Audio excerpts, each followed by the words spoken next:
आज मैं एक बहुत महत्वपूर्ण विषय के बारे में बात करना चाहता हूं। यात्रा करते समय अपने स्वास्थ्य को कैसे बनाए रखें। चाहे आप काम के लिए जा रहे हों, अवकाश पर हों या रोमांच के लिए, यात्रा आपके शरीर पर प्रभाव डाल सकती है। लेकिन कुछ सरल आदतों के सहारे आप अपनी यात्रा के दौरान फिट और ऊर्जावान रह सकते हैं। यहाँ आपके लिए डॉक्टर द्वारा अनुमोदित 10 टिप्स हैं जो आपको यात्रा के दौरान स्वस्थ रहने में मदद करेंगे। 1. हाइड्रेटेड रहें। हमेशा एक पूर्ण प्रयोज्य पानी की बोतल साथ रखें। हवाई यात्रा और लंबे सड़क यात्राएं आपको जल्दी से निर्जलित कर सकती हैं। 2. संतुलित आहार खाएं। केवल फास्ट फूड पर निर्भर न रहें। अपने भोजन में फलों, सब्जियों और प्रोटीन को शामिल करने की कोशिश करें। 3. दवाइयां साथ रखें। आवश्यक दवाइयां पैक करें, विशेष रूप से यदि आपके पास कोई स्वास्थ्य समस्याएं हैं। उन्हें अपने कैरी ऑन में रखें। 4. अपने हाथों को बार बार धोएं। जब साबुन और पानी उपलब्ध न हो तो हैंड सैनिटाइजर का उपयोग करें। इससे संक्रमण के खतरे को कम किया जा सकता है। 5. पर्याप्त नींद लें। यात्रा आपकी नींद के चक्र को बाधित कर सकती है। यात्रा के दिनों में भी 7 से 8 घंटे आराम करने की कोशिश करें। 6.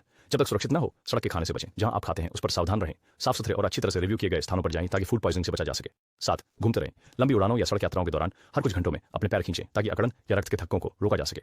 8. ये अपनी त्वचा की रक्षा करें। यदि आप धूप वाले स्थानों पर जा रहे हैं तो सनस्क्रीन का उपयोग करें। SPF के साथ लिप बाम भी न भूलें। 9. शराब और कैफीन पर ध्यान दें। ये आपको डिहाइड्रेट कर सकते हैं और आपकी नींद में बाधा डाल सकते हैं। इन्हें संयम से सेवन करें। लासुल्स तनाव प्रबंधन करें। यात्रा तनावपूर्ण हो सकती है। शांत और पूर्ण ध्यान केंद्रित करने के लिए गहरी सांस लेने या ध्यान करना अभ्यास करें। इन सुझावों के साथ आप अपनी यात्रा का आनंद ले सकते हैं और स्वस्थ और खुश रह सकते हैं। सुरक्षित यात्रा।